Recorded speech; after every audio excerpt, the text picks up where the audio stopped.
First home buyer FOMO. Let's have a look. Hello everyone, I'm Florian Heise and welcome to another episode of Heise Says. I thought we'd start the week by looking at an article which seems to be encouraging more first home buyer fear of missing out.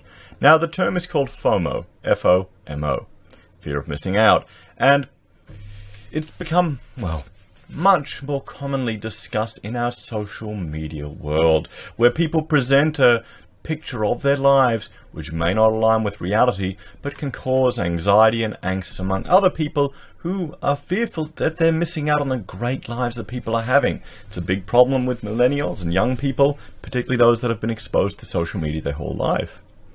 I mean, it's making the concerning issue of comparing yourself to others, and it's old-fashioned envy and jealousy coming through. So I thought we would read through this article and have a look to see if this is more FOMO aimed at first home buyers. Now, the Stein of coffee is getting a bit of a rest, so I've got my world's greatest dad cup of coffee to start the week. And this is an official award. You know, my daughter got it for me on Father's Day. So guys, let's have a look at this. First home buyers could be forced out as housing markets enjoy uptick and banks may loosen lending. So again, this is more concern for first home buyers because, well, we were first home buyers, we were in our first home. And if you keep hearing in the media about how housing is going up and up and up and you're struggling to save and cobble together enough money to get something, this can lead to, you worrying, you being concerned. And reading in the paper, I know all these people who made a fortune in their property game, and when you scrape off the patina on the aluminium and peer at reality, it's a little different. They all have 30 houses that the bank owns and they're servicing. It's a little different. Probably all at interest only too. So, could the cure be worse than the disease? As East Coast property markets fire up, with Melbourne topping the growth rate of 5.5% for the 3 months to the end of October, the very thing that was the root cause of so much pain in the past has delivered so much longed-for benefit or relief. But for how long? After just 4 months, first home buyers once again face the prospect of being forced to the sidelines, while the dangerous build-up in household debt during the past 30 years to an eye-watering 200% of income appears likely to resume. So here we have a good chart. I mean, here you go. Just look at this. The total investor and owner-occupier housing and owner-occupier housing. So the grinding slowdown in national housing values from late 2017 hit consumers and put a brake on spending that flowed through to retailers and gradually trickled to the furthest corners of the economy. Eventually, it hit building investment and construction, and that's when panic set in down at the Reserve Bank's Martin Place headquarters. The possibility of a lift in unemployment compounding an already soft economy saw it ramp up the rhetoric on federal and state government to bust out the bucks to spend up big on infrastructure. The newly elected Morrison government, however, had other ideas. Committed to a budget surplus, it agitated for a loosening in credit restrictions introduced in the wake of the Banking Royal Commission to curb irresponsible lending. Just think about that. Because of the Royal Commission, wanted to put a curb on irresponsible lending, and that was pretty much a restriction in lending. So now the government wants to build this growth on more irresponsible lending. Fundamentally, that's what this is saying. Isn't that concerning? Will people fall for it? That's the question. The Reserve Bank then piled on 3 interest rate cuts in quick succession. It was an embarrassing about-face. For 3 years, rates had been on hold, and for most of the previous year, the RBA had insisted the next move in interest rates would be up. I mean, there you go. It's the problem is interest rates are now so low, they have got nothing, no reserve, no fuel on the tank. If, say, the Chinese economy drops off the face of the cliff, maybe because bank runs are happening over there and they're investing in infrastructure that isn't adding to the productive capacity of their civilization, demand for their goods decreases as American companies change their manufacturing locations, and recession in other parts of the world reduces demand for the rubbish they produce. How is that going to flow through to Australia? For those of you that know, and I'll bring up one of my favorite websites to draw attention to it. This is the Observatory of Economic Complexity, and you can see here what Australia is exporting. But what's most important is the destination of our exports. And let's scroll down a little bit here. You can see here China is number one, our biggest export partner. So economists at 20 paces. The federal government's two leading economic advisors are locked in a desperate tussle.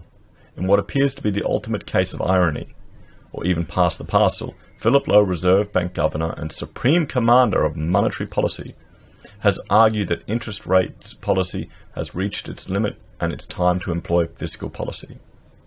Newly appointed Head of Treasury, Stephen Kennedy, the man in charge of all things fiscal, however, begs to disagree.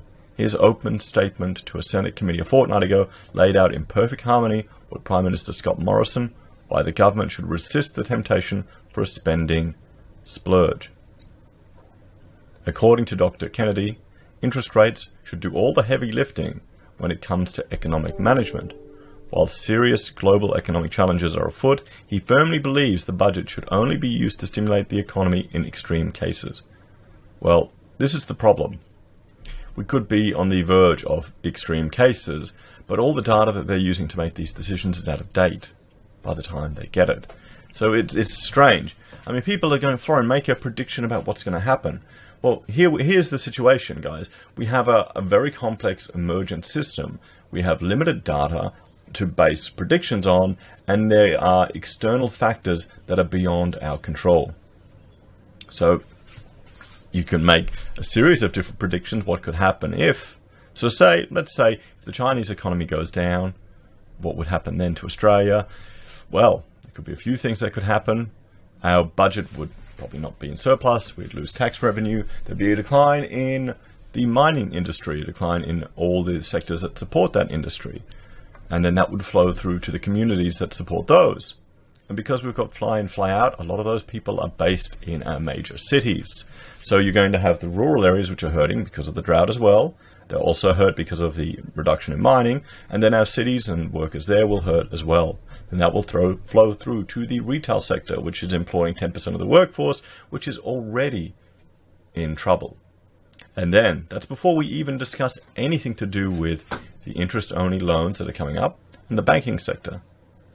Well, hopefully, I suspect we may get what happens in America, where they have a housing recovery, but part of that is fueled by the fact that banks are not coming and resuming homes, or they're allowing people in delinquency to stay in the houses.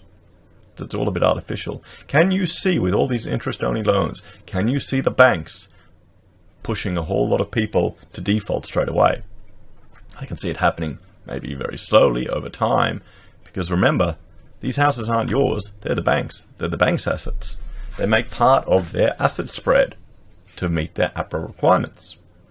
So, yeah, I suspect they're going to be sending more people to food banks than anything else. So the recent tax cuts combined with decent job numbers, that's a bit of a, Ian's making a stretch there. I wouldn't call it decent job numbers. I get better than expected. This is the thing. In all of this economic stuff, and you can see it all the time, particularly I was watching a guy, he does day trades. He trades before the market. And his strategy is to look at the profit expectation of the market and what's actually reported, profit and loss, and just try and make some money on that. Quick 5-second trade, if it's up or down. And it just shows you how the market factors certain things in. So even a tiny improvement in jobs numbers, which is only 0.1% above because it's better than predicted, can swing the market. So I wouldn't call it decent, but that's what he's saying. Having racked up deficits every year since the Abbott government was elected, federal debt since then has doubled, and the government wants private sector debt to again lead the charge. What that leaves you is that interest rates are likely to remain low, not just for a long time, but at lower level than would otherwise be, given the government's reluctancy to loosen the purse strings and risk plunging back into deficit. And first home buyers out in the cold. So here's the FOMO that they're putting together. The speed at which the housing market has bounced back has stunned many observers. If the current pace is maintained, we will be back to record levels before the middle of next year, which gets us back to square one. First home buyers, after a tentative return, are likely to be forced out of the market. While investors have been subdued for more than a year, the prospect of decent capital gains and relaxed lending restrictions are likely to see them return. There are two reasons for this.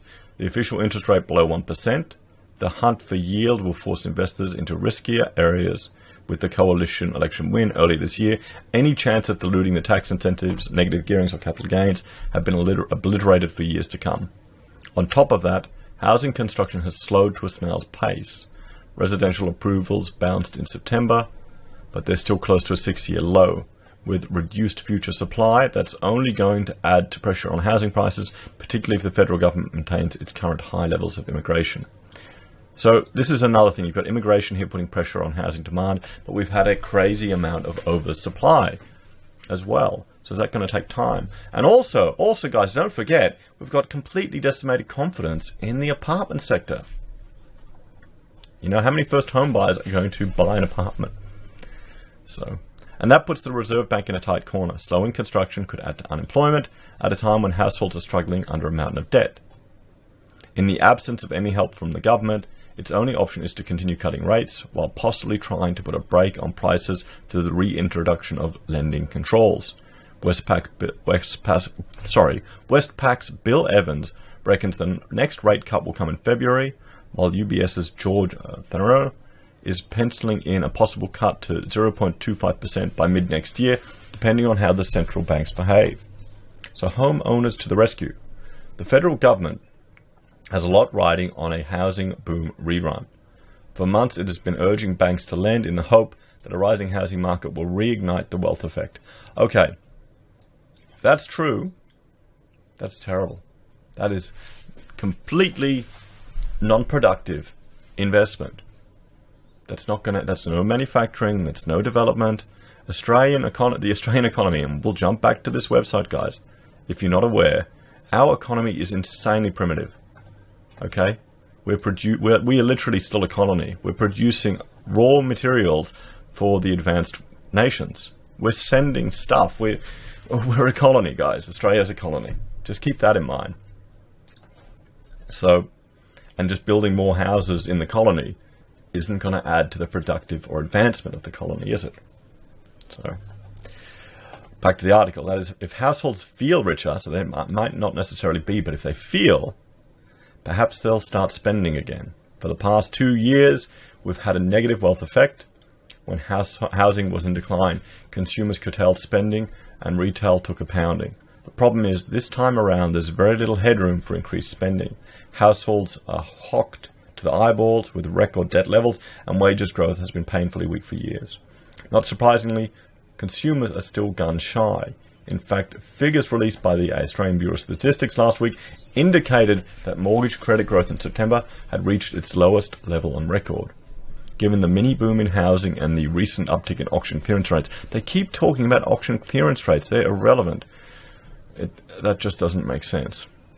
Except as macro business economist Leith Van Onsel pointed out, a large number of over-indebted Australians are using the rate cut to pay down their mortgages faster, offsetting the uptick in loan approvals. Yes, people are waking up.